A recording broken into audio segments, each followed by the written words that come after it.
This is part one of the Loafing Shed build, making the footers. So this video is starting off with the batter boards already up and the corners are marked.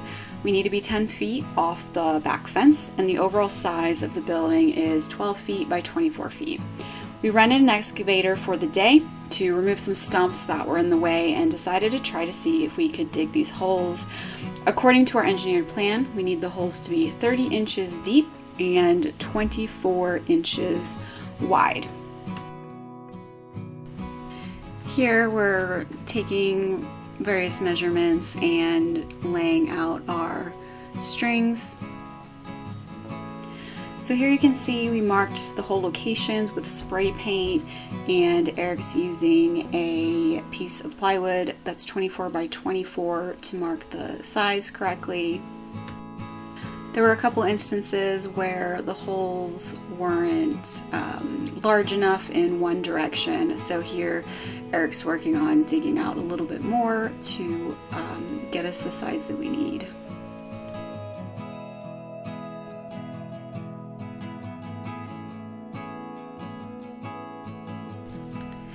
The shadows make it kind of hard to see, but these are the 6 holes that were dug out by the excavator. It surprisingly didn't make as huge of a mess as I was picturing, and these would have definitely been tough to do with just post-hole diggers, so I'm glad he decided to give this a try. We still have some perfecting to do with the depth, but this is a good starting point.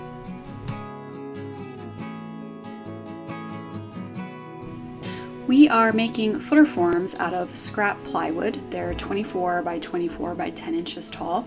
So here's the first one in one of the holes to see how things are shaping up. The next challenge is going to be to figure out how to align these footer forms in the correct location within the hole, because the holes are so much larger than the footer.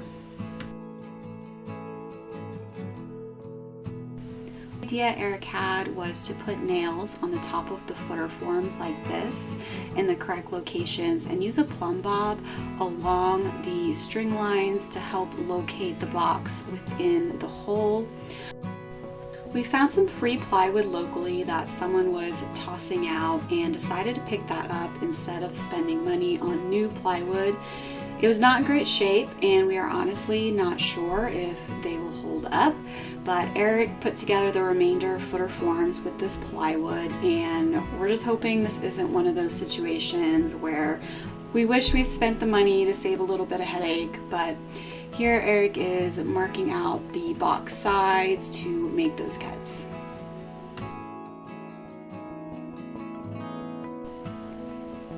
Three boxes are made here so far. We've got one already, so just 2 more to go. Next, we are making the start of what I'm calling the rebar tower. The very first layer of rebar is made with 1/2 inch rebar. The plan calls for having a 3-inch clearance in the footer, so the length is 18 inches. So Eric is cutting them up here on the chop saw. We bought the pre-made wire ties instead of the spool. This is just so much more convenient and not too much more expensive. Eric is starting to tie together the rebar for the base layer. We did not buy the little tool for tying the ties, although we did end up buying it later. But for now, Eric found a hook that he put on the drill and used that, and it worked surprisingly well, I thought.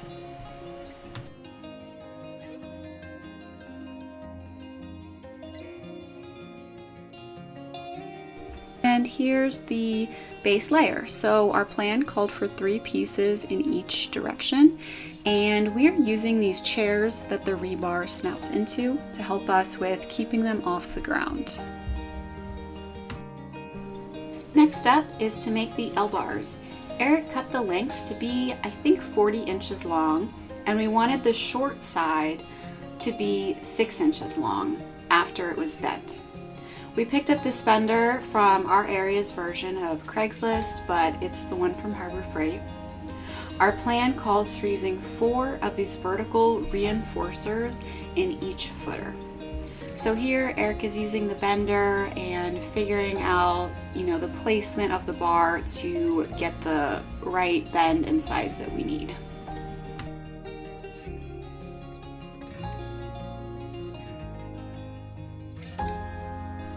Here is the first tower, although we still need to add more hoops, but we don't have to do that until after the first inspection. But here you can see the 4 vertical reinforcers and how they're tied to the base. And this is all we need for our first inspection. Eric made 6 of those towers and is now cutting the 3/8 inch rebar for the hoops.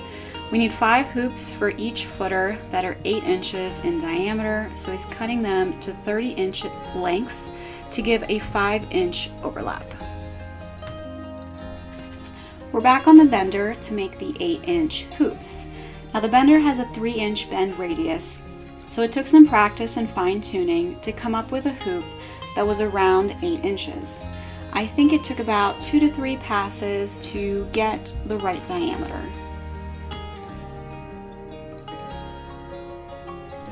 This is the first hoop on the right. It looks perfect to me, but Eric kept making them better. The one on the left is too short by itself, but with both pieces forms a hoop. A couple hours later, and the rest of the hoops are made. Before moving ahead on the footers, we ordered these square concrete stakes.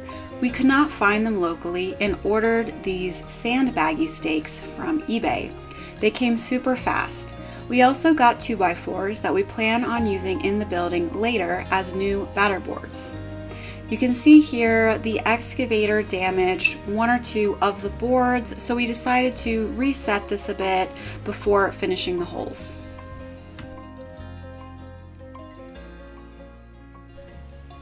After resetting the strings, I'm now working on making the holes the right depth.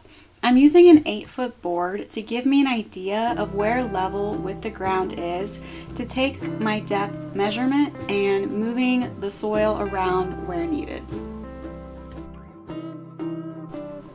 This to me was tricky because the ground isn't perfectly flat, so my measurements could vary plus or minus a couple inches depending on where I placed the board.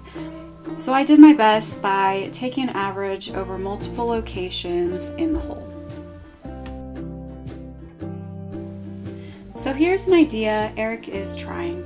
He nailed on 4 wood stakes on the outside of the box and is tapping each stake as needed to get the height from the top of the box to grade level to be 20 inches. In theory, the stakes hold the box in place in space where we need it.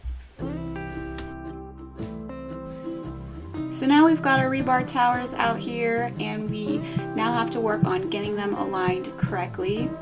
In theory, the rebar tower just goes in the center of the box, but we wanted to check the measurements for the center of the rebar tower against the string lines as well. The strings that we have set up represent the outside of the girts, which I think made it difficult to line up the footer components because there's an offset from the strings that was difficult to measure. But Eric made this jig where we would line up the drawn lines with the string lines and use a plumb bob to drop in the center of the hole. So where the plumb bob landed is where Eric marked with a little bit of paint, and that marked the center of our rebar tower. Honestly, I don't know if this was the best way, but we had a hard time coming up with a great way. So we scheduled our first inspection after this and we passed. So next we're going to be working on mixing up our concrete and making the footers.